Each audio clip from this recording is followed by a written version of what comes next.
You are now listening to the Counterflow podcast, a place for dissonant voices and unapproved opinions. You get split in fucking half, but I call the hologram graph. But I am the center inside the placenta of math. You clash with cyanide gas and die fast. Rhythmical equivalent of solids, liquid and gas. We smash your sinus with the power of Lord Titus. But I am the virus inside of the iris of Cyrus. Here is your host and humble narrator, Buck Johnson. What's up, you guys? Welcome back once again to the Counterflow podcast. Great to have you with me here this week. And finally, I've done it. I have the, so delightful, so excellent, so good, Monica Perez here on the show. We've tried to do this in the past, and I've had many listeners write to me in some form or another, Twitter DMs and emails. When are you going to get Monica Perez on? And we've tried to do this in the past, but for whatever reason, scheduling was not allowing it. And now, finally, everything worked out. And I'm so glad to have her on. Many of you are familiar with her. If you're not, well, you certainly will be shortly here. But she's very, very good. She's got the wonderful power of discernment. But when you're trying to decipher what's real and what's fake, when you hear and see and read media, there's so many lies to sort through, unfortunately. But it just is what it is. So better to understand it and deal with it and try to figure it out than pretend it's all real. So she's very good at doing that and deciphering what's real, what's fake. This perfect storm, we're going to talk about that. Ironically, as I say that, there's a giant storm happening outside my window here. So I hope I can finish this nice little intro.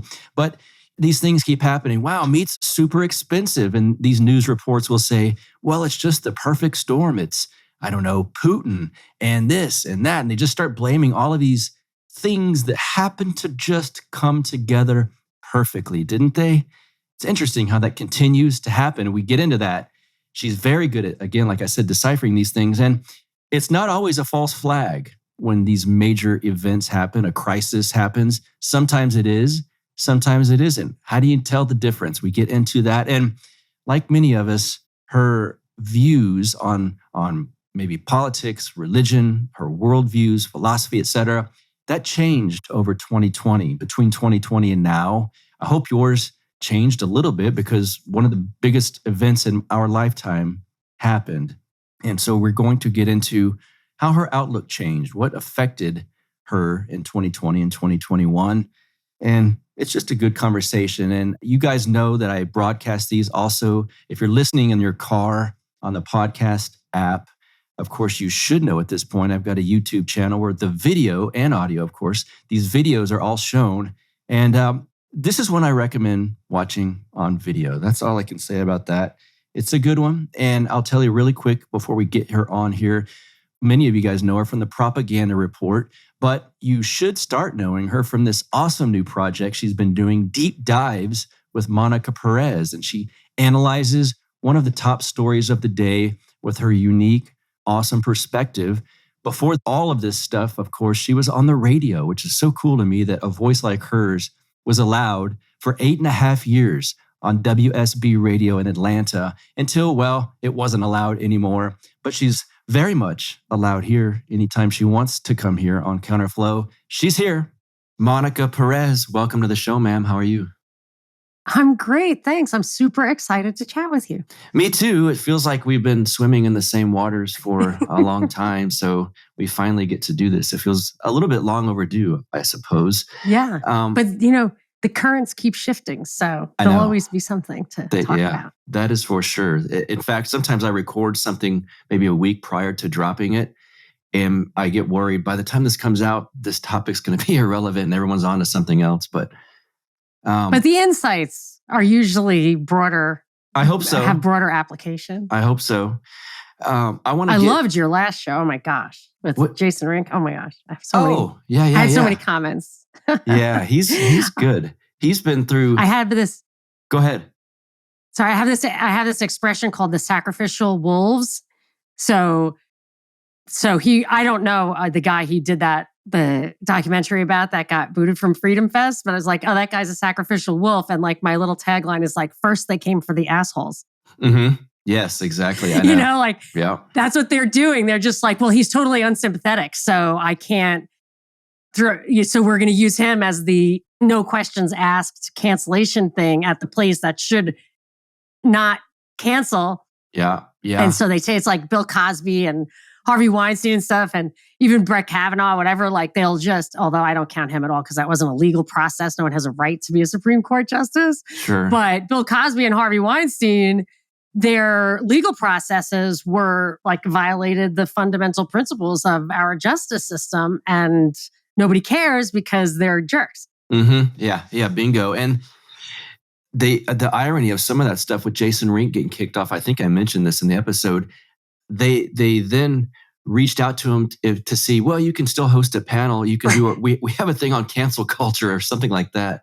And it's like, what? Crazy. Yeah.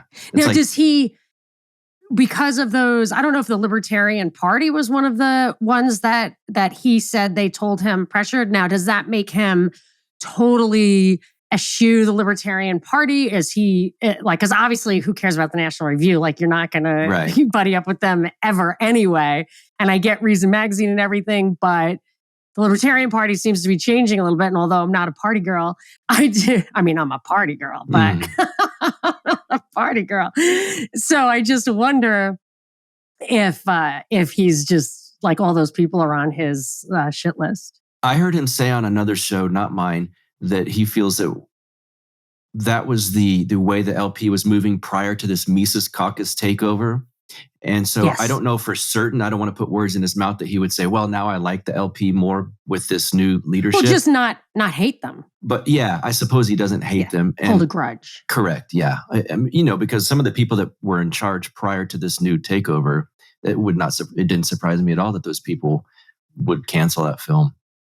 Yeah, and actually, if the new people are there to correct those wrongs, you wouldn't want to throw the baby out with the bathwater. I'm just curious. I'm not at all involved in that, but I was just me too. Was thinking of taking an interest. And I was like, is that these guys or what? No, it's not the new regime. Yes, but right. I would say for those listening, because I know some of those new regime types listen to this show, maybe an apology to Jason Rink from the LP platform on Twitter would be appropriate, and to mention that was the old and now they're in with the news type of thing. So we'll see if anyone listening can have that done. I think that would be appropriate.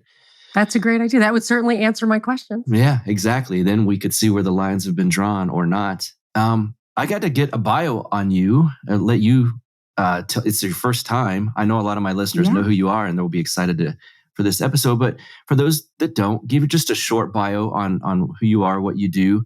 And I kind of have some more bio questions for you, but I'll let you have the floor first. I love them. I love to explain all the weird, different avenues that my life has taken. But very briefly, I was not a broadcaster, podcaster, interested in media at all. I was really a math person. I was getting my CFA, Chartered Financial Analyst credential. And it was so challenging. It's like the hardest test you'll ever take. It's 3 years of tests. Oh. And at the same time, I happened to stumble onto Hans Hermann Hoppe because I noticed George Bush signed into law a light bulb ban. And I was like, okay, the American experiment is over. There's no hope for self-limiting government. Self-limiting government is a utopian fantasy. They like to say that self-ordering society is a utopian fantasy. Well, self-limiting government is a utopian fantasy. And so I stumbled onto Hans Hermann Hoppe when my brain was really on fire and totally embraced the idea of anarcho-capitalism and all that. And I happened to meet a radio producer who just loved what I had to say. And she just thought it was either funny or true. I'm not sure which, but she asked me to do a radio interview, whatever, audition. And I had a radio show until 2 years ago, I guess now, beginning of COVID. And then I started podcasting around that time because I kind of could tell which way the winds were blowing, that the place was getting bought by somebody else. And but my last show, I was unceremoniously dismissed after saying hey, did you guys hear about Event 201? This lockdown, whatever, isn't 2 weeks. It's going to be 2 years and buckle up. And that's where the CDC was. So I had already started doing a podcast, a daily show with my producer, because that's what I was kind of being groomed for. It takes a really long time on a big station like that to get a prime spot, but I was being groomed for it. And we just were kind of ready to do it on our own. So we made it into a daily podcast in a radio style where we just did the news of the day every day. But excuse me. But then we did that for like 2 or 3 years. And just recently, because of some changes in my personal life, I'm not able to do it every single day. So I'm starting to just dig into one topic at a time, maybe 2 or 3 times a week, and do that as a deep dive. So it's deep dives with Monica Perez. And I also love to chat. I've got a nice rapport going on Twitter. So if you want to actually speak to me at Monica Perez Show, I've really struck the balance. So I can pretty much talk to everybody who talks to me directly, like not through the DM. I can't get to all my messages, but like, so I really enjoy, and I'm shadow banned. So the only people I talk to are people who are on the same page. Like that's what they do. Like they're okay with you in a silo, just in an echo chamber. That's why they couldn't really have me on the radio, because just people were like, oh, wow, I didn't even know. It's like, no. You have to just talk to people who already know. But it is more fun for me, but it doesn't have as much reach. Prior to that last radio episode, what were you generally talking about? Well, there were 3 things that I did not talk about because I felt like there were enough people on both sides and they were never going to see the other side. And all they would do is totally discredit like what everything else I said. So like 9/11, didn't generally talk about. I wasn't afraid of it. In the beginning, I didn't even know 9/11 was an inside job. Like in the beginning of the radio thing, I would say it's not. And people accepted me for that. I wouldn't talk about abortion, even though I'm Catholic. I have a son with Down syndrome. The audience was totally conservative, but I just, as a libertarian, I'm happy to talk about it now, but like, it's hard to explain my nuanced positions on that to the casual conservative listener. And that's what it was. And then just like the wars in the Middle East, and people just got really freaked out when I would say like, it's a violation of other people's sovereignty. No, I would talk about it. But what I got was a lot of like evangelical, like promised land kind of thing. Like they would say that the whole Middle East issue was a religious war to protect Israel. And I didn't want to get into that element of it. I would absolutely talk about the how wrong it was to violate the sovereignty of those countries, but just the like weird religious political continuum around those wars was something I just couldn't. I can't quote the Bible. Like I couldn't argue it. So I just let that go. But was it? I still am not great with that subject. Like I'm absolutely great on just war and stuff, but like people talking about Israel, you can talk about the political, you can talk about their politics, their foreign policy, all that. And it just always turns to, identity issues. And even on the right, like I feel like Trump brought identity issues to the right. So it's almost impossible to talk about principles, I think, when it starts to get to where it's like identity issues. Was it one of those AM talk shows that, I kind of grew up prior to, let's say, podcast listening, and the AM slot was kind of conservative, Rush Limbaugh. Yes, I had Rush's slot, but on Saturdays. So everyone who was tuned into Rush, from 3 to 6 or whenever he was on that, Monday through Friday, they'd get in their car to drive their kids to soccer and they would hear me. And that's when they would start arguing all that stuff like to the death, Arabs they don't have rights. You know what I mean? They don't have rights. And I'm like, okay, because rights were given, like they shouldn't be protected by the Bill of Rights. I'm like, because the government gives us rights, and they're like, no, not the rights are from God. I'm like, okay, but they don't get them. Right. Like, what are you talking about? Like Gitmo, I'm like, what are you talking about? And I have my theories about Gitmo anyway. I don't think it's about terrorism. I think it's those were people who were inside and they have all this insider information. You can't convict them because you'd have to bring up all the fact that they were working for us. So they just like warehouse them forever, and these people just didn't understand the slippery slope of saying that some people don't get rights. And now look, they're applying that theory to domestic terrorism. You call somebody a terrorist and they don't get the rights. It's like, that's guilty until proven innocent. And no one doesn't get rights. Nobody. Even if they are like, quote, terrorists, then you have what Ron Paul used to say, there's letters of marque and reprisal. Like there are processes for individuals who are not being controlled by their own, by the government in the territory where they're operating from. And that's something very specific and completely foreseen by the founders. So that's another thing people would say. Like, well, the founders couldn't have anticipated any of this stuff. I'm like, yes, they absolutely did. They were literally pirates, privateers. That's what they were. Like, we have mechanisms for this. It was a doable, like the American experiment would have been viable.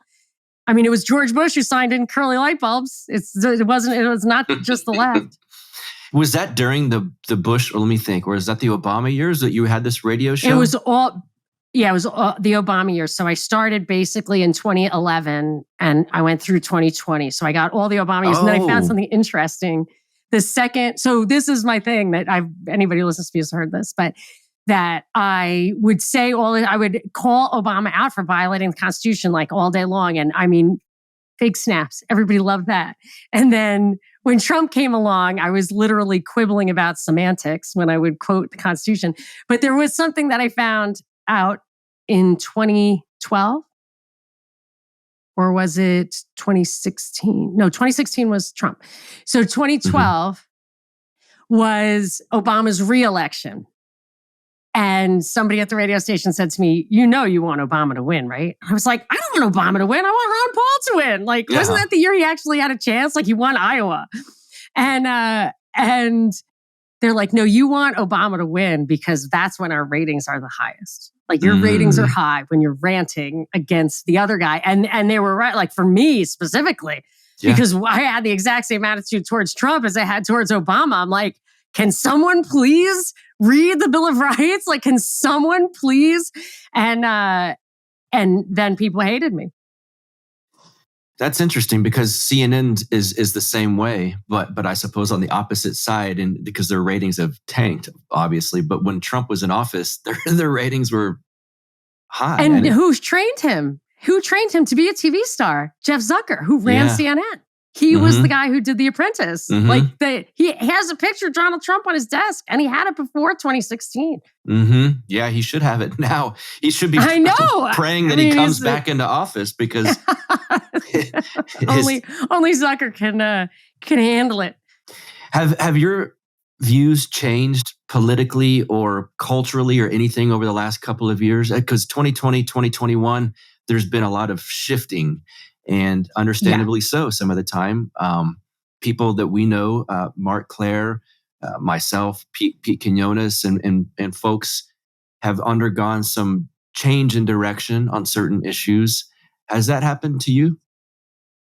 Well, I'll tell you, my thinking is definitely evolving a little bit, but I got turned on to, the reason I stumbled upon that Hans Hermann Hoppe thing was that I was listening to Lou Rockwell because my uncle, who was a priest, but I guess a little bit radical, he had told me to read America's Great Depression by Murray Rothbard. And I think he'd actually I think my uncle might have been on Lou Rockwell's show once or twice, or something like that. I mean, my uncle he was a Franciscan, so he was totally took a vow of poverty, slept on the floor, wasn't really affiliated with the church. He was really an outsider. And I think he was a missionary in South America for a while, and like in the 60s or the 70s when things were wacky.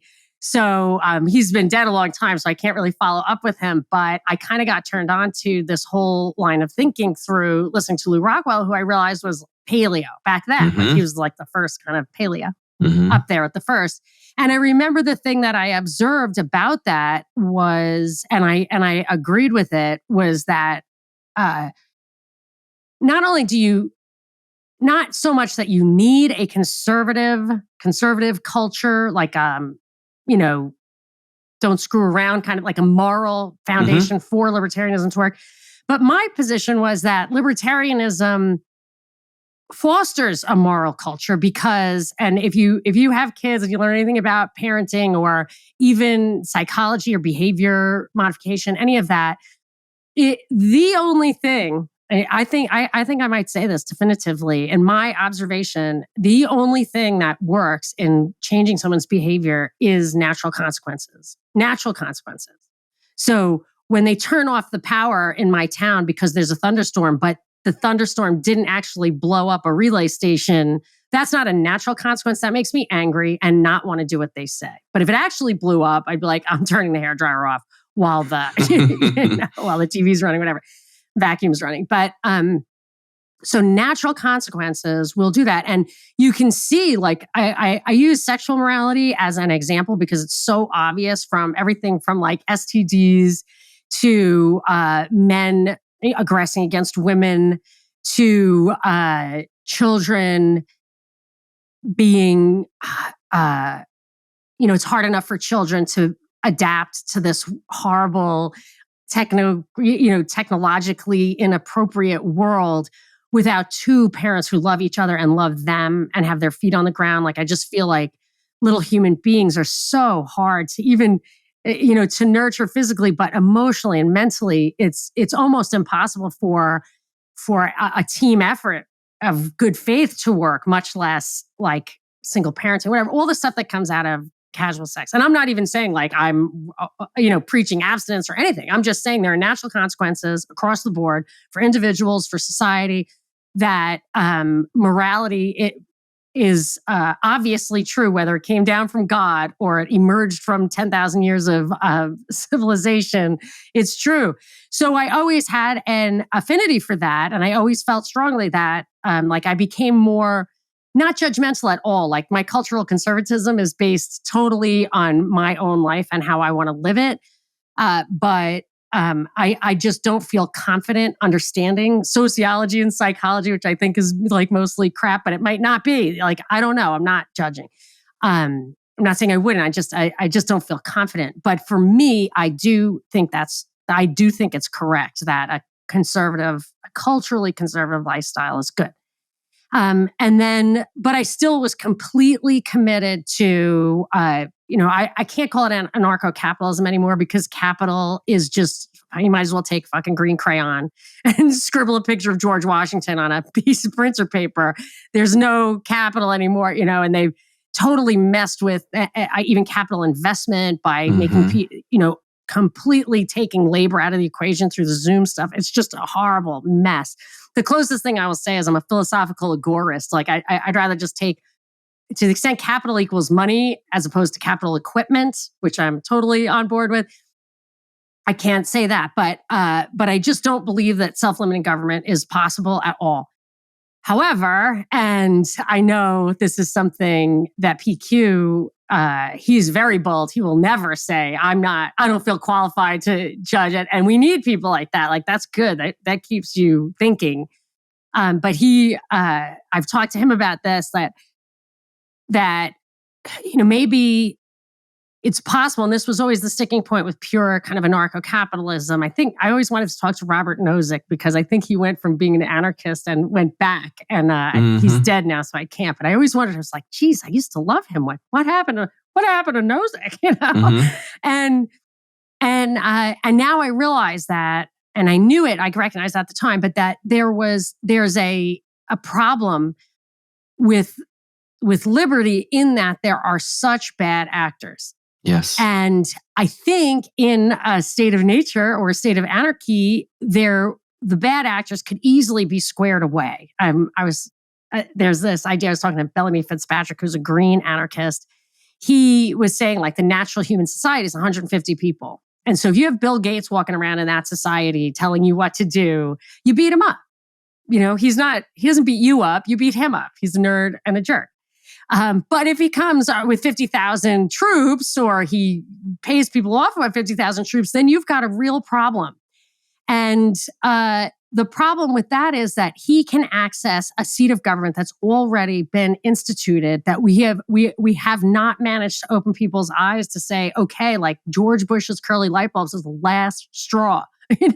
We're going agorist here. We're just no more, take the pens away from these guys and be done with it. But we didn't. And they took that very concentrated power that the Constitution gives, that seat of government, and they are absolutely a pathocracy. They are a government that works against us, that takes our money, takes our authority, and works against us, and is in league with foreign powers, whether it's other countries or what, but they are foreign entities that are outside. They're just because they're rich doesn't mean they're not privateers. They are pirates on the world stage, these globalists, and they are controlling our government. It's totally unconstitutional. They don't even have these illegitimate treaties like with the UN, like the World Economic Forum. It's like this backdoor fascism. It's a real problem, and it only exists because we had that government in place.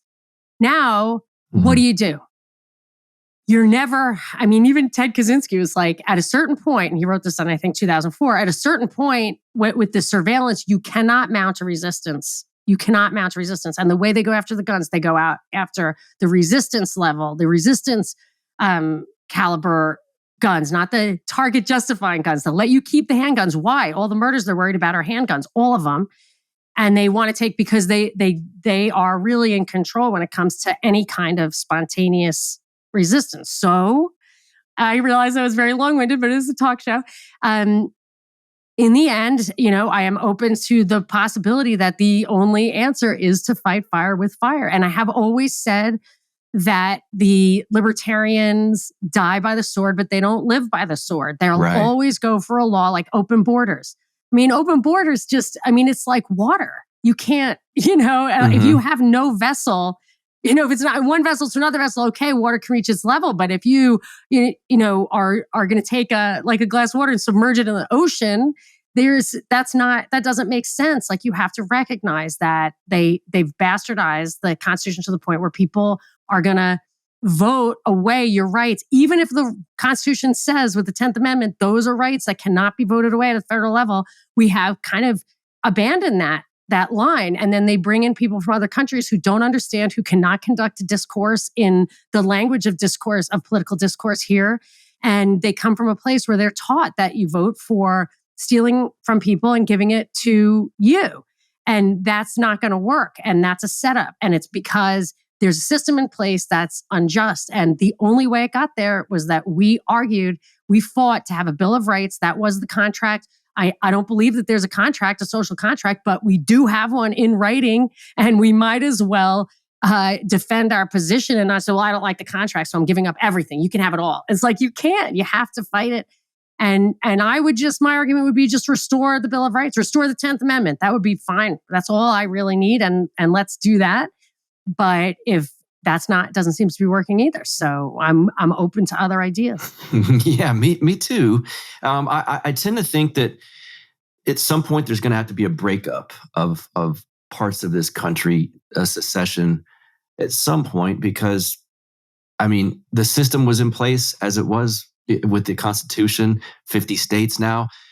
I understand it was less than 50 at first, but it didn't work. And so clearly there was some type of weakness in the initial design, because it allowed things to fester and fester and fester, and these powerful NGOs and bad actors now take advantage of a system that's in place because it started as a constitutional republic.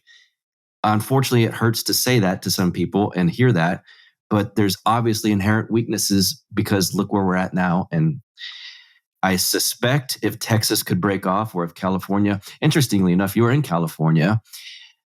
One scenario I've floated and I could see is if Trump were to win in 2024, which I suspect is a strong possibility, a blue state leaving the union might be the way to go to open that possibility for other states. Because if it's a red state, they are always going to use this is states' rights again. These are racist. This is like the days of the Civil War. These are they want slavery. But if it's California and Trump were to allow it, then all of a sudden it becomes okay with the regime. Have you thought about this?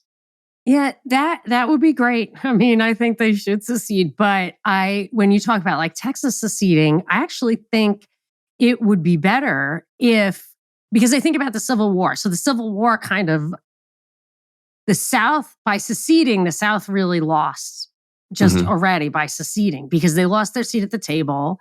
If it was about slavery, they really shouldn't have seceded, because the fugitive slave law was in place. Like, if they really cared about their slaves, they had a buffer zone, and then they had an open border after that. So I never really understood why they did that. If that were really the cause. So they kind of lost by kind of day one. They were in a weakened position. And I think I've noticed that I noticed this guy on one of my shows.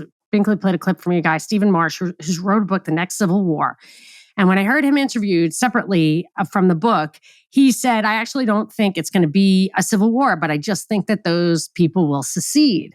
And I worry about that with the church too, the Catholic Church. I feel like there's, I'd be a schismatic, because I think Frankie drinks baby's blood. But yeah. So but that's not good because the Catholic Church is very big and is the strength is in the size of it. But what if Texas, and this isn't the answer to your question yet, but I just have to throw it out before I forget, is that what if Texas were to exercise what I consider to be its right, like in writing, to become 5 states? Like, think about what that would do to the Senate. You know what I'm talking about? Mm-hmm, they have a right to be 5 states. So that there would be 8 more senators from Texas. I'm not and sure. I don't think it would change Congress too much because Congress is like apportioned by population. But that would really be a game changer, I think. And you wouldn't be giving up the the power of being part of the system. I want to secede personally. Like I want my house for to sure. secede. Yeah, right. But if California left, I suspect you wouldn't stay in California, would be my guess. Oh, I don't want to stay in California. Right. I don't. I am here 100%. I'm in a rental house. I am here 100% because my husband's the breadwinner and we have 3 kids in school and I have a special needs son. Like there's no way I'm ever going to be able to like work outside the home. And like, I just think of my husband as like dragging this like huge, it was like a huge house on his back, and kids hanging out the windows and dogs on the roof. And I just think like this guy is just like a plow horse. And there is absolutely no way we can't go where his jobs are. But he's from Texas and we're hoping to move to Dripping Springs. So I think that would, I love it up there. I need a view. Yeah, that's not far from you. No, I'm in Lockhart, which is about maybe an hour from Dripping Springs. And they have that great barbecue place up in Dripping Springs. Well, they have, my city, Lockhart's the barbecue capital of Texas. Yes. Is that where they have the great sausage? Is Elgin's sausage there? It's not Elgin. It's Lockhart sausage, which is better than Elgin does have their own, but ours beats theirs. Right. It's the jalapeno cheddar that I'm crazy for. We have that. But I'll tell you a courtship story. When I met my husband, we were in school in California and I was not in the mood for a hayseed. Like I had gone out with a European guy, like a super sophisticated European guy. And I was still like pining after him. And this guy was like brewing his own beer. He has a smoker. I'm like, I don't think so. But he was just like, you're mine. You're cool, smart, and pretty. That does not come along too often. You're mine. And I was like, And I was talking to a friend of his, just like, he'll surprise you. Don't worry. Well, he surprised me one night. He came to my door at like 10:30 at night. He had been interviewing in Texas and he came. So he had his like the white shirt on. And you don't normally see that from a student with like the sleeves rolled up and half untucked. And I was like, what are you doing? I'm like, I'm not the booty call type. Like, what are you doing here? He's like, I have a present for you. And I look at it and it's like tinfoil. It's like, okay, come on in. And he opens it up and it's brisket. Nice. I'm from New York. Like to me, that's like London broil. You know what I mean? Right, I'm like, you're not doing me any favors bringing me brisket. Now bagels, pizza.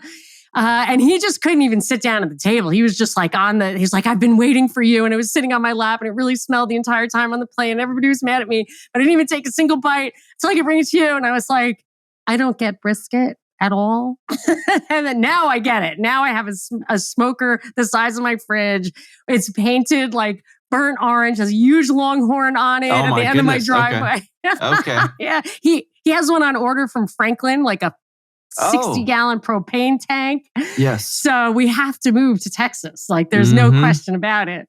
But for now, we're in LA and it's been a nightmare. The lockdown has been really, really, I mean, one of my kids like will give me a high five. Like, I can't believe you got us through that, Mom. Like, right on. Like, because it was hairy. Like we were new enough here. We didn't really have enough of a foundation. So when the kids were in lockdown, they had the little friend groups, little cliques were locked into place in what was called pods. Like what could be worse than high school cliques? but effing parents enforcing them. I mean, it was, but these kids are battle, what do you call that when you battle trained? Battle tested. Yes, they're battle tested. So I'm going to send them out to the world, and maybe they'll be one of the natural elite that Pete's looking for. Yes, you always need a natural elite. Right now, the elite that we have, it's not natural for one, and two, the IQ, and it's getting worse and worse. One of the things people struggle with, including myself, constantly, and I want to ask you about this because I think you might have some answers. The age-old quarrel, the fight when I see, let's say, things like COVID happening and the response to COVID, I should say, and new restrictions or masking and whatever the case may be. Are these people stupid or is this malicious? And that's always, I know there's nuance there and it's a kind of a mix of both. Do you have a way that like an algorithm you work through in your mind that helps you with this? So you're talking about from the top. You're not talking about the morons in my grocery store. Yeah, right. I understand the people at the top. There's literally one lady walking around like this so nobody could come within 6 feet of her. I'm just like, stay home. You know, like, no, you're talking about the people who are pushing it down. Yeah. The people you're talking about in the grocery store are just the idiot dupes that the people on the top need to kind of enforce their craziness. We saw this over COVID. That was one of my disappointments. Maybe my red pill moments away from parts of libertarianism is when I look around and I thought, if people just hear the message of liberty back then, they'll become libertarian, until I started seeing people work for free as arms of the state to shut, like, Buck's got people at his house, call 911. Now we want the cops at these. It's like, I thought you were against the police. Okay. So I looked around and I thought maybe the message of liberty isn't as contagious as I thought. So that was troublesome. Well, but I have a few things to respond to that. I like it. You keep notes as I ask questions. What a pro. Yeah, I just want to make sure that I don't miss anything. Go ahead. I'm good. You know, I don't lose my train of thought too much, but I want to make sure that everything. So I have a glossary on my old website, monicaperezshow.com, which got taken down. I was like one of the first people to get like devastatingly canceled. Really terrible. But that's still there. It's monicaperezshow.com is the glossary. And one of my earliest entries was manufacturing advocacy. So Noam Chomsky gets credit for manufacturing consent, but it's the advocacy that's the problem. And I noticed that on my show because they would advocate for these wars. I'm like, why do you want to invade Syria? What is in it for you? And what is your problem? You're going to go to hell for that. Like, what the heck? Like, think. But they could not think. So they were doing that. I think that one silver lining on what you're saying is that the vast majority of people who listen to my show have told me, or I should say the feedback is majority is that they used to think I was a little bit out there, blah, blah, blah. But when COVID happened, I mean, it was worse than I ever expected. You know, I would just say theoretically, it was like when I used to say theoretically, the government sells you security. So theoretically, they should want you to be insecure. And then when the scales fell off my eyes about 9/11, I was like, oh my gosh, like the theory is absolutely 100% true. And they are actually doing it. They're actually hurting you so that you love them more. You know, it's like what Bismarck said to the Kaiser, like, there's like this industrial revolution is giving people surplus wealth. We better take it and give it back to them later so they will love us in their dependency. So they know what they're selling and they're making sure that you're buying it. But people were, a lot of people did wake up on the COVID. And in that regard, I'm not very white-pilled because of how people like fell for Trump so hard. Not that I care about him either way. I'm not emotional about him, but he never defended the Bill of Rights ever. And I don't care who your socialist is, if it's a national socialist or an international socialist or whatever, somebody who believes a CEO of some technocratic government. I don't care. I want the Fourth Amendment back. So so what people kept batting, like they took the Ron Paul movement and they redirected it into the Trump thing. And that was really sad for me. So this has gotten some of those people back, I think. Maybe not. And then now they're trying to get it to where those people become like far right fascist kind of thing. Like they're taking the transgenderism stuff and the race stuff just so far that you're getting people who are in the middle to have to choose sides. It's like when one of my kids showed up, my son showed up for school, first day of school in this private school in California. One of the kids said to him, "Are you a feminist or a misogynist?" Oh my God. My son said neither. And he said, "You have to choose." Yeah. It's like prison. Are you going to go with the white guys, the Hispanics, or the blacks? Yeah, right. Exactly. And as far as like the powers, I would look at like how this happened in lockstep, because I've been thinking a lot about that. And you can see in the Event 201 stuff, you see like 12 people sitting around a table and a lot of other people at high levels. I think Universal was there, Johnson & Johnson was there, the CDC was there, the CDC of China was there. I think Hilton Hotels or maybe Hyatt. Yes. I don't want to slander one. And, one of them was there. Pritzker. There was a lot of that. Right. And so sometimes you see these like, and maybe I notice it more with the chicks, like that they're true believers. They're just happy to be there. Is it, he's got a funny name, like the guy who does the cathedral, not Michael Malice, but like the guy who actually. Curtis Yarvin. Mitchell Moldbug. Yes. Yes, that's the one. Right. I know Yarvin. I've seen him on Pete's show, but okay.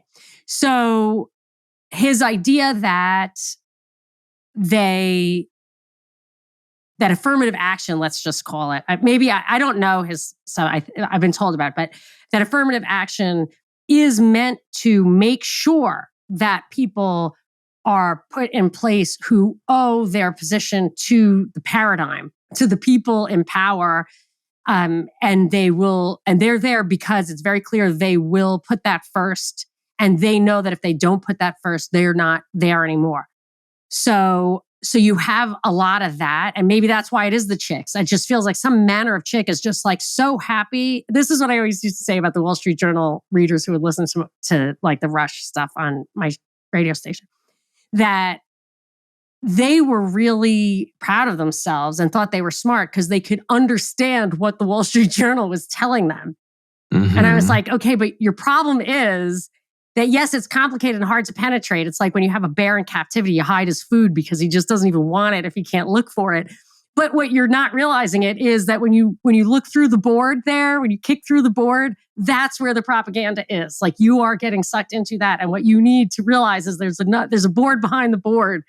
And they don't. So it's at that level where you get like that bureaucracy. Some of them are true believers that like it's their sense of image and identity. I'm talking about like that tier. There's like a whole bunch of different tiers. Yeah. And at that, it's maybe right under that tier of like true believers, but absolutely like it's, I call it like an ethical glass ceiling is one way of looking at it, but it's really like a truth glass ceiling. Like they'll be all woke about corporate, whatever, but they'll never look above at their own controllers or behind them at their own party. But, maybe right under that is the bureaucracy, the bureaucrats that I see on the ground here who are actually making like the life at my kids' private schools worse than my special son who goes to public school, like didn't have a vax mandate, lost the mask sooner than the private schools.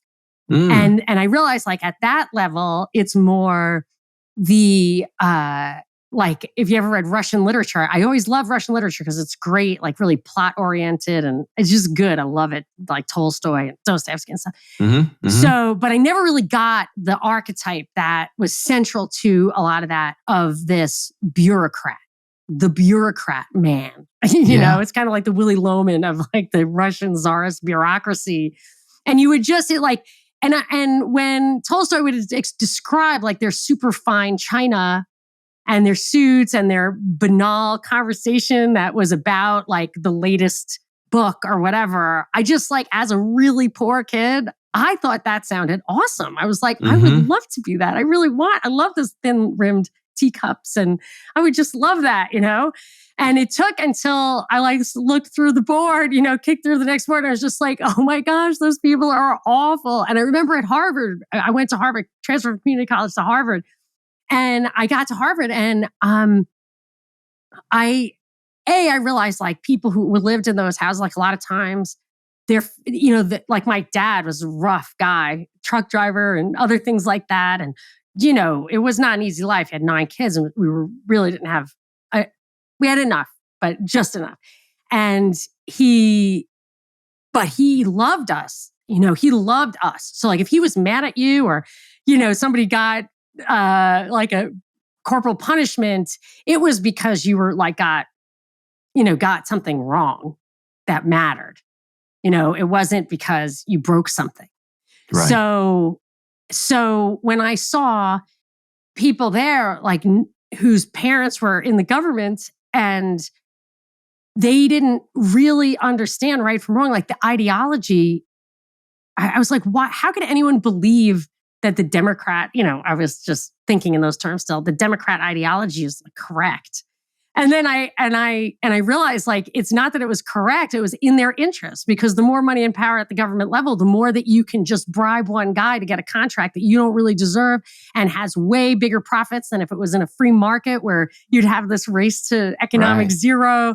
It's in there. And my father used to always say, like, how are rich people Democrats? I don't get it. Like, don't they hate taxes? And then I found out that, they don't.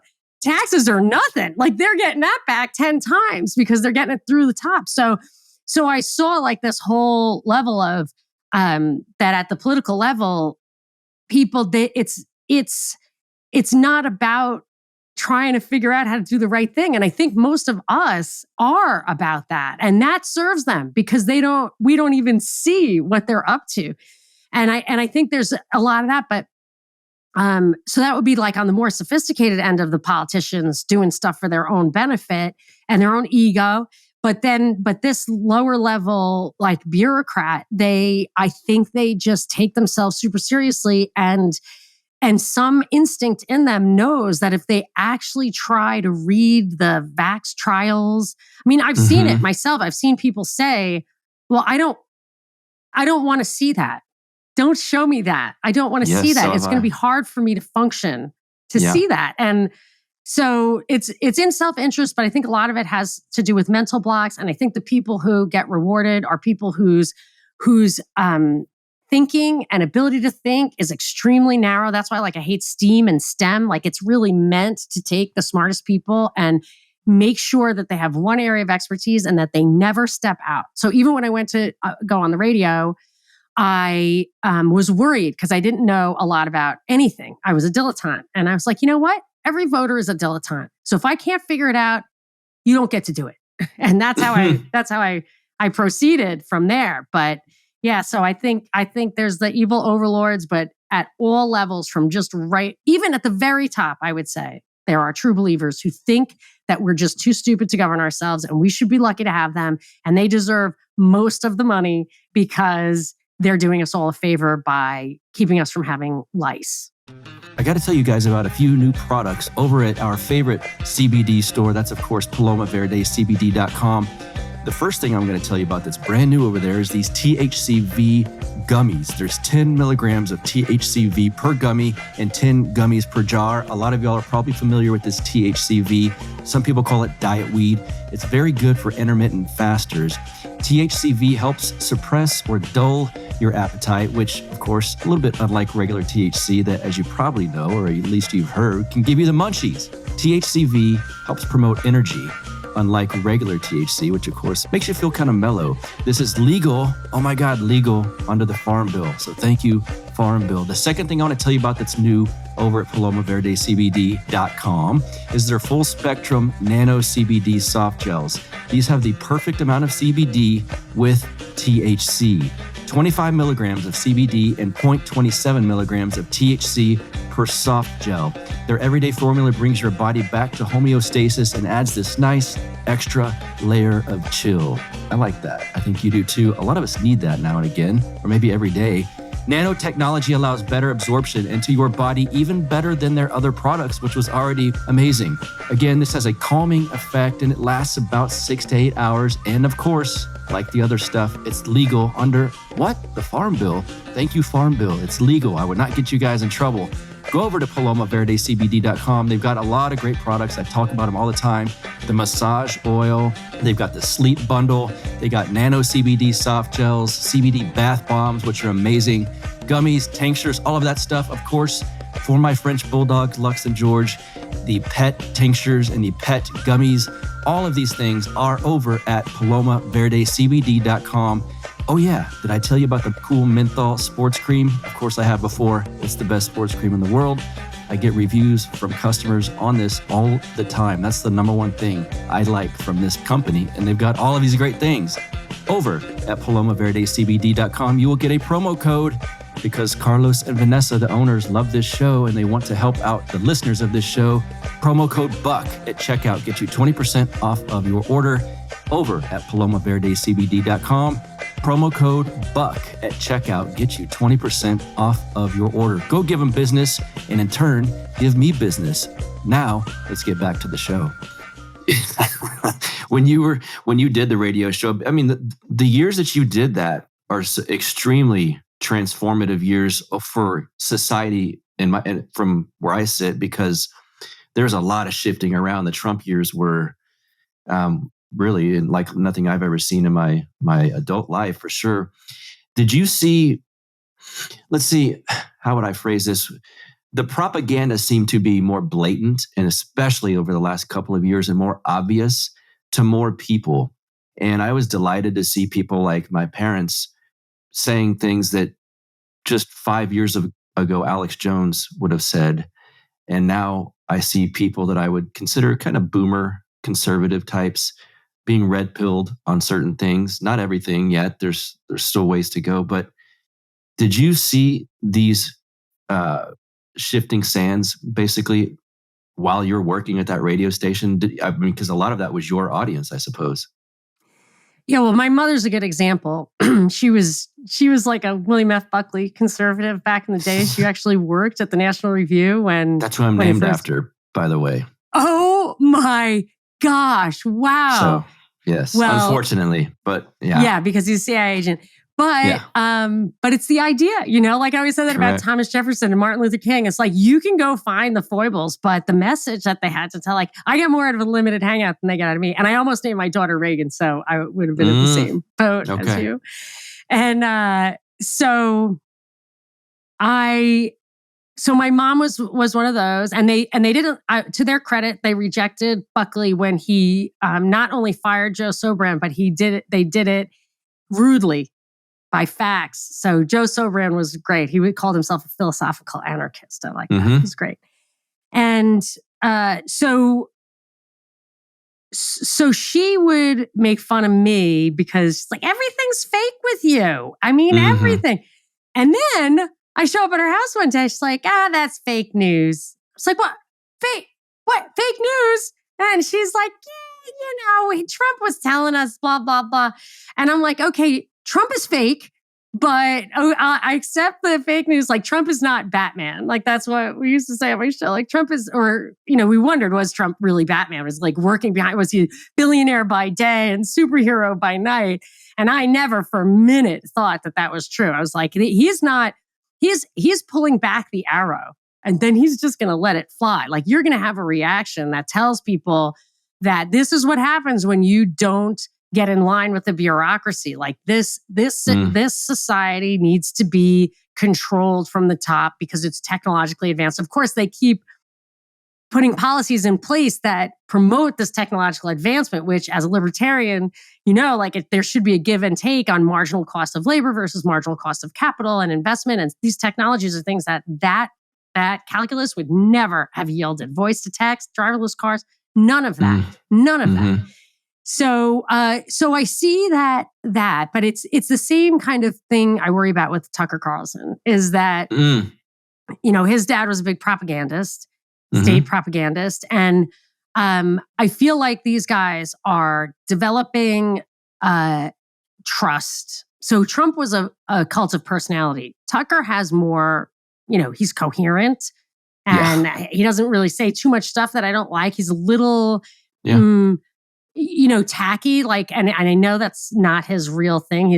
I think he's a pretty upper crust guy. So to make fun of people's names and that kind of thing, it's appealing to the baser instinct. And I think that Trump brought identity politics to the right, which they've been trying to do for 30 years and could not do it. We were Ron Paul people.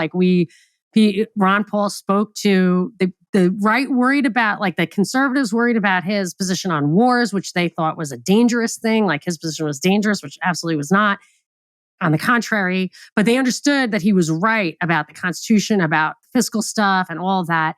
And then Trump changed the narrative to where it did not have anything to do with that kind of ideology. It was about, these people have been rude to you and I'm going to get them back on your behalf. So let your anger out. They went from vote, Trump harnessed the hate. The way that normally you will vote against someone you hate the most. So you'll vote for Trump because you hate Hillary. Trump was like, I'm your hater. Vote for me because I hate. And I'm not hating on him at all. I'm just saying that's what that was in my mind. And so the transformation that I saw was that the right finally pivoted to the framework that the left had started, really in earnest, probably in the 80s, really, really in earnest. And then with Obama, when he finally said, we're giving up on the white working class, that was a leaked document. And I thought, hold the phone. This is really significant. Not just that he said it. It wouldn't matter at all if they were talking about that behind closed doors, but that they let it out. They put people on notice that that's where the battle lines were going to be drawn. And I thought that we would have, having a Black president, we'd finally have to bury that wedge issue. And I did not anticipate that he would just make the race issue absolutely worse, really worse. Him and Eric Holder, really worse. It really is tragic. I've literally shed a tear over that because I was happy. I was like, I'll take a little socialism if we can just put that behind us. And then they brought in Trump to carry that on and make it look like that people were Republican because Obama was Black. It really, that's what happened. I think they brought the Frankfurt School home. I have to get to some I want to ask you about this perfect storm you've been talking a lot about and false flags, because again, it's always this battle. Is this a false flag or is this some level of incompetence? Or like you've been talking about, is this the perfect storm? I keep seeing. And now, after hearing your stuff on the perfect storm, I'm going to see it and hear it everywhere. I know. I think that's called the Bieder-Meinhof effect. Well, where you hear something and then it's everywhere. You learn a new thing. Well, I've learned this perfect storm listening to you over the last couple of weeks, anticipating this interview. They keep using this phrase when bad things happen, of course, and it's from the fuel prices. It's funny too with some of these things. I think that a lot of, we'll call them normies or NPCs, they're programmed to use one word to explain something. It's Putin, or it's COVID, or greed. I hear that now. Greed. Well, this greed. And it's with no nuance or further explanation. I saw Biden, one of my favorite Biden moments, there's plenty of them. He was walking away from a microphone on an outdoor press conference, and they said, Mr. President, what about the rising fuel costs? And he just looks back and goes, Putin, and walks off. And it's okay. But again, these perfect storms happen. And you mentioned on one of your shows, it was a brilliant quote. I wish I wrote it down. I'm not sure that I did. But basically, kind of ask yourself, does this seem normal? Is this, from my experience in life, is what I just saw the way I think something would go down under these circumstances? And there's this battle. Is this a false flag event? Or is this a few things that they could kind of tweak around the edges and this perfect storm comes together? I'll kind of take it. It's the cui bono of the bizarre. Correct. Yeah. And for those listening, it's if something's bizarre, just absolutely don't take their word for it. And so what I think they did for the longest time, and they're going to keep doing it, they'll take false flags. So they'll take some major event that you can't deny, and they'll draw a straight line between some guy shoots up a school and whatever, body armor. It's going to be something like that. Or that was at the grocery store, like body armor. So they can make a false flag and they can target a couple of things with that. But they get a lot of scrutiny and you just can't keep them going forever. Maybe you can. Maybe people will even just get fatigued by that. But if you're going to bring stuff home that really hurts people, you don't want them to smell a rat at all. But it's not organic. So they've been talking about, I found a quote from 2009. It was a big mainstream headline that the guy said there's going to be food shortages, water shortages, and energy shortages, fuel shortages by 2030. And it's going to cause civil unrest and a lot of suffering. And they were not halfway there, by 2020. And so then you get the pandemic. But what would cause all those things to happen? And just look around, like our systems were perfect. And I hate to use this example because I think they're going to change it. And that really worries me a lot. And this is like my one thing, like the state is not incompetent. You can say whatever you want about the state, but it's not incompetent. The FAA really is perfect. Like they might have fraud, they may have abuse, they may have inefficiencies. I don't know. But US run commercial jets are safe. They just are. And they have been really had a perfect record, except for a couple of incidents that I think were absolutely fake, that Southwest Airlines one. And then they took down a commuter jet, and I'm even counting commuter jets as being absolutely safe, that was carrying a 9/11 widow to Buffalo. So that, in my opinion, was a haystacking incident. But other than, they're just perfect. So, I really am hesitant to even say that. So our systems work. And that's the government. So if you want to talk about global supply chains, you want to talk about corporations where those guys keep half the money, those guys at the top, not half the money. But when you're making $100 million bonus every year, and all you have to do is deploy resources to make sure that one thing gets to the other place, you're going to do that. And you're going to do it better than the FAA. And we know that because it always happens. So how many power outages have you had in your lifetime? Like, you remember them. Up until a couple of years ago, you actually remember them. I remember them 3. I remember once my mom had one and I was really worried about her. I remember once my babies were small and I had to use little washcloths, cold washcloths to keep them cool because the AC didn't work. I was in Dallas and it was 18 years. So, you know what I mean? Like, I remember them because it works. Our systems work and they get more efficient, not less efficient. Chemtrails weren't there when I was a kid and they're there now, not because jets pollute more. Something else is going on. So when things just don't make sense, they can't just say, well, that ship sunk, all of a sudden, like ships are grounding and like the, power things. They have to make a bunch of stuff up. But the fact is, almost all of it, even those little things that they're pointing arrows to, like these, it has to be 5 different things because we have redundancies built into all these systems. So it has to be a bunch of things go wrong. And you can look back and every example I looked at, and I didn't just look at examples I knew the answer. Every example I looked at, every single factor I could trace back to a bad policy and quite often a new policy. So even to the point where the airlines in London are having staffing issues and they're not, all of a sudden, it seems to be a new law that they have to use 70% of their runway slots or they start losing them, even though there's a crisis. Like they should be temporarily suspending that rule. And instead, I believe they probably recently implemented it just from the language they're using about it. And that means that the airlines would like to fly fewer flights, put more people on one flight, and use their staff wisely. They have to fly 70% capacity, actual individual planes, to the point where for other reasons, some airlines are literally taking seats out of the planes to comply with regulatory rules. So these are all these perfect storms, but they all go back to policy. So if this is something new and weird that's never happened to you before, don't believe what they're telling you. And because the answer is, people always say, like, we need a policy. We need a policy. I can fix this problem. Here's a policy. And I have always said and will always say, and it's always been true, first thing you do is do no harm. First thing you do is look and see what policy created this problem. Because in a free market, you don't have systemic failures like that. And you have, like, even with the baby formula shortage, there's no baby formula. I could probably figure out how to make it in my house. I could probably, like, if I got a dehydrator, I could figure out how to make it in my house. There's absolutely no way that you need one factory to make 20% of, like, the world's formula, something crazy like that. It's those external economies of scale are way smaller than that for something as simple as that.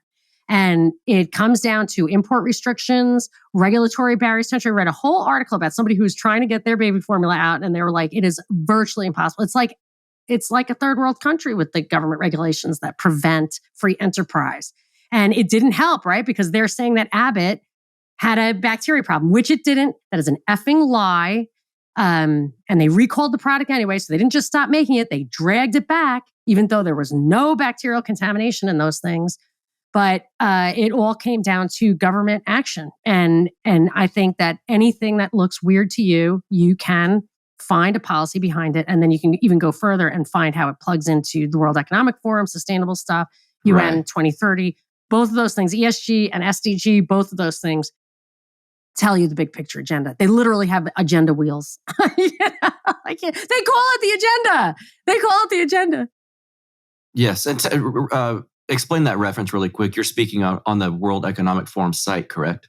Yes. So Davos World Economic Forum has this wheel of doom, I call it, and it has, maybe 100. It's really like a never ending. It's like rabbit hole after rabbit hole. But you can click on something like geoeconomics, and it shows you a wheel, and the spokes of the wheel are like 30 different things. So you can click on anti-globalism, and it'll put the anti-globalism in the middle, and it'll talk, like neo-fascist or neo-Nazis or, baby formula, like it was in that anti-globalist thing. Like, this is what you anti-globalists are not going to be able to meet your basic needs. I'm like, in America? We can't feed our babies in America without Exxon being a monopoly? Like, what the F are you talking about?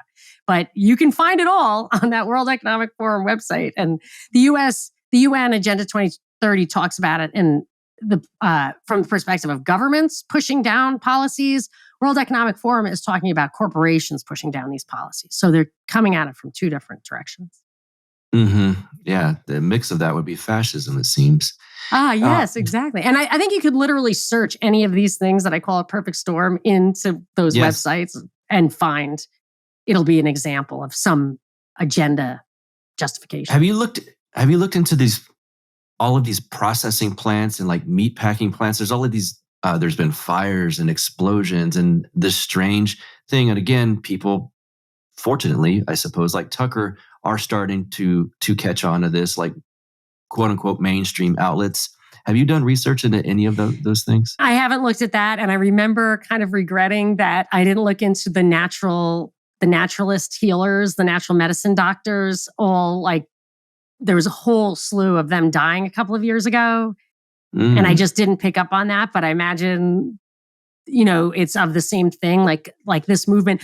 I think that the powers that be are in favor to some extent of the kind of learn how to grow chickens movement and natural stuff. Like, I think they want people, the most competent, broadest thinking people out, off the grid. They want that. But I think they have to, it's like a limited hangout thing and they have to control it. But yeah, I think they are happy to interrupt the supply. Maybe it did have to, they're ginning up food shortages, that's for sure. And terror about food shortages. And maybe burning those things down is like a gladio. Maybe it's an act of terrorism that they're just trying to get us to really be worried. And even pissed, and even double down on learning how to grow your own chickens, because it takes a lot of time to do that. If you're going to move to a homestead, you probably won't even make it to the polls on voting day. Not that I'm historically a huge fan of voting, but it's kind of like, like I was thinking that people who wouldn't get vaccinated will be like draft dodgers.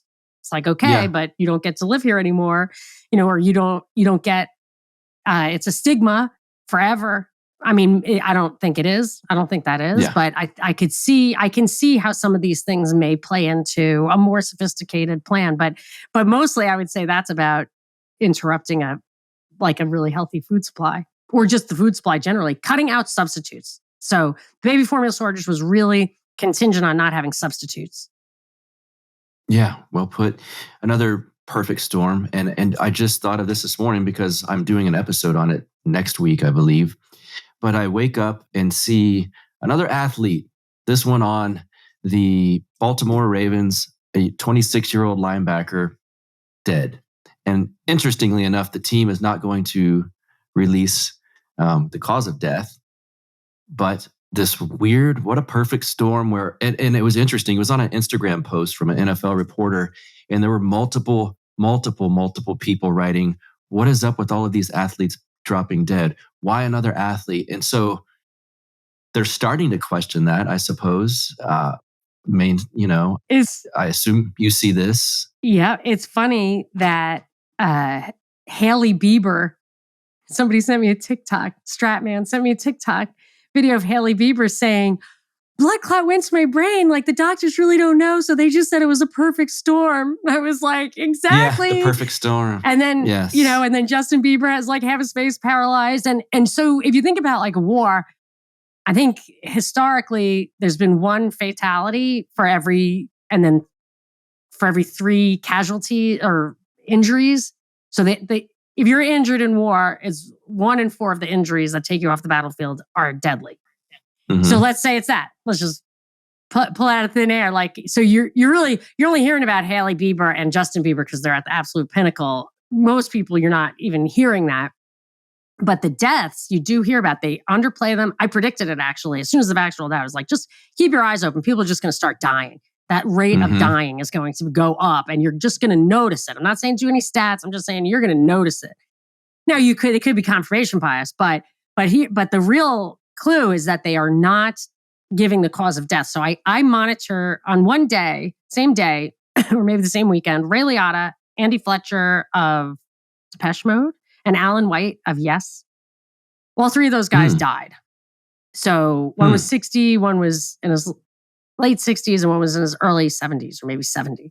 So they all died, and the cause of death is still not released. And that was, I think, probably a month ago. And that's extremely suspicious. And now they just invented SADS, sudden adult death syndrome.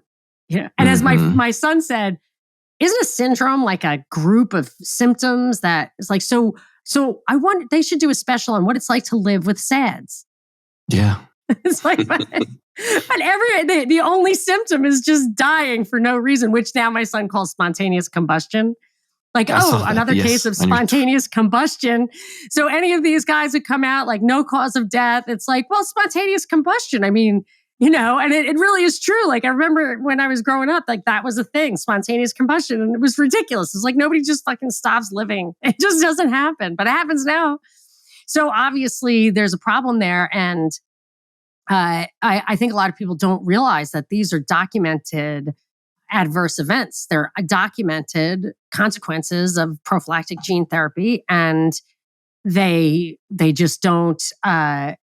They can cause heart problems and blood clots. And I think actually I've noticed this in my personal life and also on these famous people who have a history of drug abuse or alcohol abuse, even if they're recovered. I think cocaine makes scar tissue in your heart. Like I have a feeling having scar tissue is a very serious underlying comorbidity that can attract, toxic spike proteins and cause problems that could be fatal. Like that's, so you see, they'll say like Hawkins, the Foo Fighter drummer, maybe it's being a drummer. Yeah. Sound like I was a drummer. So me too. You're a drummer too? And so is my son of the spontaneous combustion. He likes death metal. Anyway, so it's a little tough to take, but so they'll say like, oh, well, he had a history of drug abuse. I'm like, right. Like this is all about taking out the weak, taking out the old, taking out it's about comorbidities. It's about killing a lot of people, which was right in the report from Iron Mountain from the 60s. It said war is great because it kills a lot of people, but the problem is it kills the young, healthy people. We want to kill sick people and the old people. Like, can you build a bomb that will do that? And they did. It has to be delivered person by person, but they're doing that. So I feel like a lot of the stuff gets dismissed because it's based on history of drug abuse. But I feel like it's definitely a but-for causation. Like in tort law, if getting that thing, if you hadn't gotten that thing, you wouldn't have died. That's the thing. That's the measure. Do you see lockdowns as something they're going to try again? Oh, so awful. I think my guess is like maybe, but I think it's climate oriented. But I think that what they've done is they've put the pieces in place that their nudges will work. So you can, $7 a gallon gas. I remember in Europe always had really expensive gas. Like they sold it by the liter, but it costs like by the gallon. And people were anytime I've ever been to Europe my whole life, people were super like cheap about the gas. Like, we don't want to drive. Like because they had those tiny cars. They would have those tiny death trap cars. I'm like, get a car, get a real car. You're a lawyer, get a real car. Like, I don't know, because of the gas. And like, they don't have kids and stuff because it's just, they have no discretionary income. And you kind of, to use a racy expression, like overeducate the women, like they're going to school till they're 30. And it's just, all these little things in place so they don't have to have a one-child policy, but they have one anyway, right? They don't replace their population. So you don't need to have, it depends. Like, I think they do these scenarios. They do test runs. Like if you read enough about how PSYOPs work, and they do test runs to see what people will accept and how. So I feel like whatever this COVID thing is, one thing they do in psychological operations is they'll like do it, they'll roll it out. If it's wildly successful, they'll phase 2 it. Otherwise, they'll like stop it. And then they can even like, it can be so wildly successful that they just didn't even anticipate they didn't even write the 3rd season yet, but they'll make it happen because the show's a hit. But I think that once they had Zoom in place, they're going to have this remote working. They're going to this labor shortage is such ridiculous crap, but what it's going to do, like it just does not, again, perfect storm. Like it does not follow that you shut down all the industry in the world, especially the labor intensive public facing retail, and you have a labor shortage. So a lot of things go into that. But obviously what they're doing with that is then they're taking this technology from Zoom to, other forms of telecommuting, remote work, and they just forced people to adapt to it, actually with technological investments, which they subsidize, and also to adapt to it mentally and emotionally. And then you can have some pretty socially inept people. Maybe, some people think the autism thing was on purpose, but you can have some socially inept people who, like, I laugh because I call myself an agoraphobic agorist. Like, I hate the marketplace. I hate it. And I would never buy so much stuff if it weren't for Amazon. But I hate the agora. But you can get people to get, like not in the habit of going out like that. And then they like it. It's their comfort zone. And, but really the next step though, they're paying you extra to work remotely, right? They're paying people extra to stay home, which they should, because they don't have to pay for an office. But very soon people are going to realize that it doesn't matter whether you're in LA or across Bombay. the world. Like, it doesn't matter at all. And then you just have no employment. Like, the unemployment rate will be 0 because there won't be a labor force, because it's just going to be STIMI and UBI.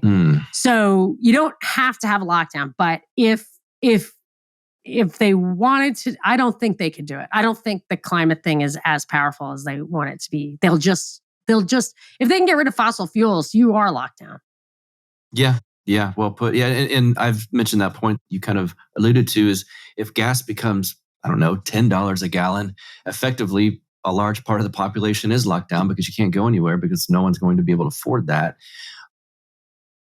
Although my Yeah, wife and also they don't. just They said, aren't going to have gas at all, is what I think. They're just not going to have gas at all. Like I have an old vet. I love it. I'm very loving it. But I always loved this vet, and my husband and I both admire the same car, and we got this car as a treat, and I consider it like a museum piece, and we're doing like good for humanity and preserving this beautiful car. And someone said to me, well, someday you're not even going to be able to put gas in that car. So they're just going to get rid of it entirely. And then you're not going to have any cars because driverless grid cars you're not going to bother having if it's driverless, you're not even going to bother having it. It's just going to go by your house. Like Ubers are just going to go, and then we have an electricity holiday. yeah. And they'll just stop them for a while, and they don't run at night.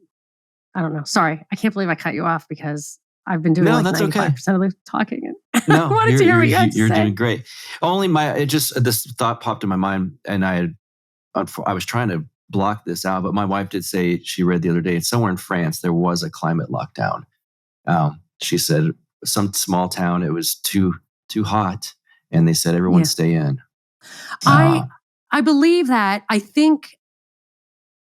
I guess I just feel like it's different in different places. I mean, weren't some places more draconian as far as the lockdown? Anyway, I mean, Europe really, they were like, Austria for sure passed mandatory vaccines, like come to your house or like confiscate your retirement savings. Yeah. If you don't, I have friends in Australia. I have friends in Australia, and Australia. I got bummed out because they didn't bitch about it on social media. I'm not sure that they're allowed to, but it kind of, they portrayed, I would see them post pictures every 3 or 4 months, having a drink at the house. And it would make me annoyed. Like, don't you hate this? Quit trying to hide. Like, let us all know that this is terrorizing you and that this is awful. But I don't know. It kind of makes me lose respect if they just chill and it just is what it is. It's not a big deal. We're safe. But on the other hand, I agree with you. Like, and Ron Paul said that from the beginning. Like, never say there's an upside. Like, never ever say, well, at least I don't have to drive my kids to school, which I do say because I'm so sick of driving kids to school. But I try never to say there's an upside. But I also feel like now if they're going to start with climate lockdowns, I mean, they do the blackouts. That's a lockdown, right? So, I mean, I'm not saying that there isn't going to be lockdowns. I'm just saying they might not just tell you. They might have to work a little harder for us for a while until those things are in place where they just do it and don't tell you, don't name it, don't ask. It's just the cars are shut down, is all I'm saying. But I also feel, and this is like a whole nother, this is like where you get to high philosophy that's it may be a little too much for me, but I do think of this as World War III. And I look back at my parents, like, they were much more, let's say, go back 100 years before women had the vote, right? And you could say women are the problem because they vote, but I would then counter with Warren Harding and Calvin Coolidge were won by the greatest landslides in presidential history. And those are the first elections after women got the vote. But what idiots gave women the vote, right? Men. So they were, I mean, I don't think they're idiots. I think that the problem with voting is nothing to do with, whatever your equipment, but voting equipment, but not I was reproductive equipment. So, so you can go back and say like clearly people were closer to the fundamentals of the American experiment 100 years ago. And, just for whatever incremental wedging, like it just ratcheted to where we're way farther away from that. Yet they got World War I, they got World War II, they got Vietnam. These wars were they just changed everything culturally and politically in this country. Just huge step up changes. There's incrementalism in those kind of changes, but this was stepped up changes. And these wars are 3, 4, 5, 7 years, whatever. At the end of that time, most of the people are not dead who were there before. They're not dead.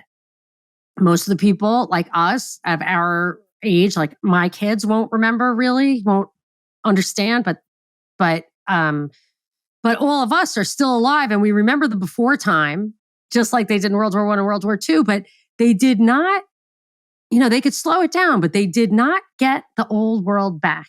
They never got the old world back.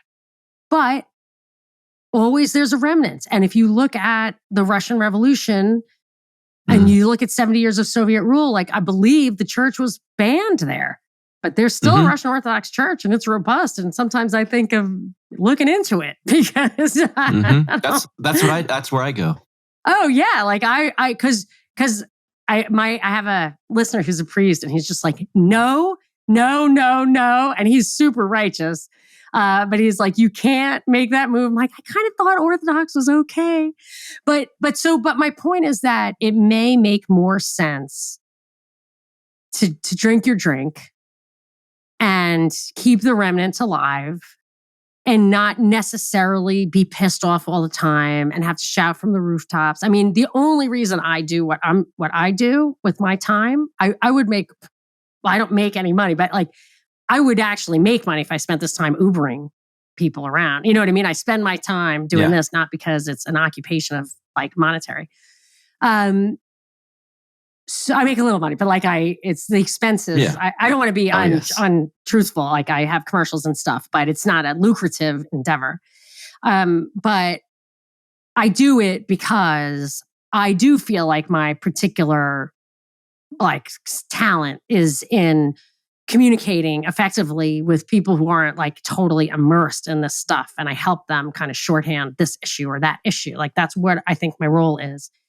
But I don't think everyone needs to do that. And I try to enjoy my cocktails and I do enjoy my cocktail. But I like to do that. I like to not worry. I like to try to think of it as like this will end, not this too shall pass, like whatever, and we'll get back to normal. This is going to end just like any other war, just massive technological change, massive political change. In this case, it's way worse because we have this technology, surveillance technology and genetic, fuckery in your own bloodstream. That's really, really major. And COVID itself is probably genetically dangerous or certainly physically dangerous. Like these are real problems. But if you believe in human beings as like of dual nature, or whatever, like we have a soul, if you think there is a God, like my mother gets mad at me for being so upset because she says like, God is up in his heaven. God is up in his heaven. I don't know what you're worried about. Nothing's happening he doesn't know about. He's got it. You don't know. So, and I always, when I say the Our Father, I always think that like, thy will be done on earth as it is in heaven. Like, what it actually gave me goosebumps. I really believe that, like I don't know if I even believe in God as a person who's going to know my name when I die, but our only hope is that we aren't the animals they think we are. So have faith that the human soul is something they cannot extinguish. And it's just like my son who has Down syndrome. I'm like, you can kill them all, Iceland. But they're going to always come back because it just happens. It just happens. You can't eradicate it because with every new, and in our case, with almost every new human being, I guess every human being has a soul, but like every human being is going to be born with a soul. And there's always the hope in that. And if that isn't the hope, then you can fight. But what are you really fighting for? You're really fighting for that cocktail that your friend is enjoying in Australia. And, you're going to have to take it on their terms if that's all there is. That was a beautiful way to end this. I was going to ask you for like a salient piece of advice, but you just kind of gave a bunch. What's your favorite cocktail? Because now I'm thirsty. Well, I feel like, oh my gosh, I will tell you, I always felt the last word is like the best cocktail. And I consider it to be the patron cocktail of podcasters because it's called the last word. And it cleanses your palate. It's very refreshing.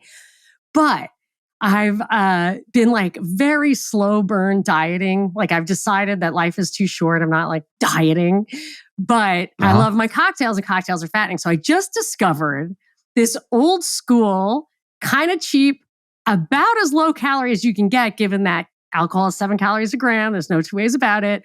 I'm starting to drink the old school gimlet, which I have a cocktail blog, monicamixes.com. But this I found on my favorite cocktail blog, cold-glass.com, where it's 2 ounces of gin. It's a half an ounce of roses and a bar spoon of simple syrup. I use Demerara syrup. I prefer that. But ends up, roses isn't super fattening. So it's only like, I think, an extra 25 calories on top of the booze.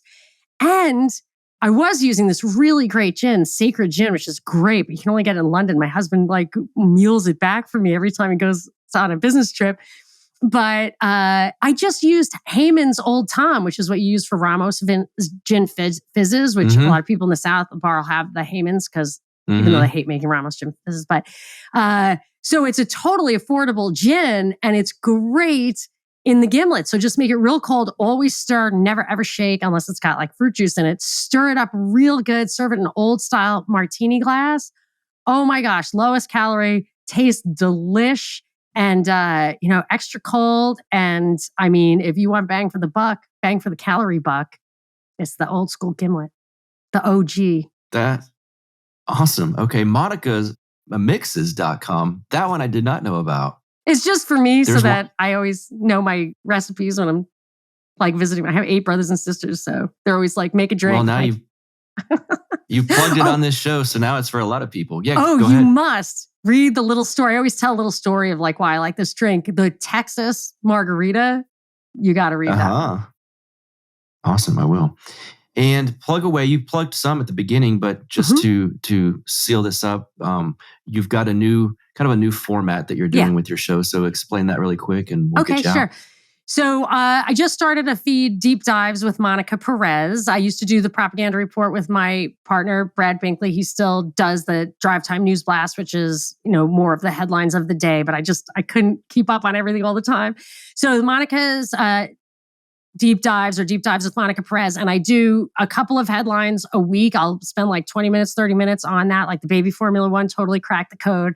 But I also do buddy dives. So if you would consent, I would put this show on as a buddy dive. And then I also do dive master interviews where somebody who really dives deep on a particular subject, I like to interview them. So I put them all there.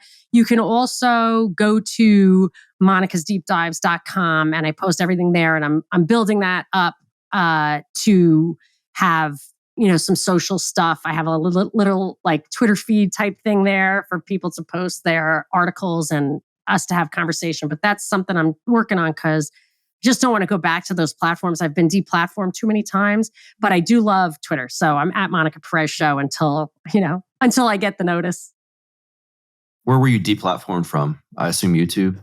I was YouTube every day of the week, but I stop at YouTube when I get that second strike and I just don't really post anything there. I pull everything down, but I just wanted to maintain it so it's a good search engine if you put up something that's pretty innocuous. Yeah. So that's on hold. Facebook, I was basically just harassed to death there and I didn't want to lose there. So I just stopped posting there. But the big problem for me was WordPress. I really put a lot of effort into my blog back in the day.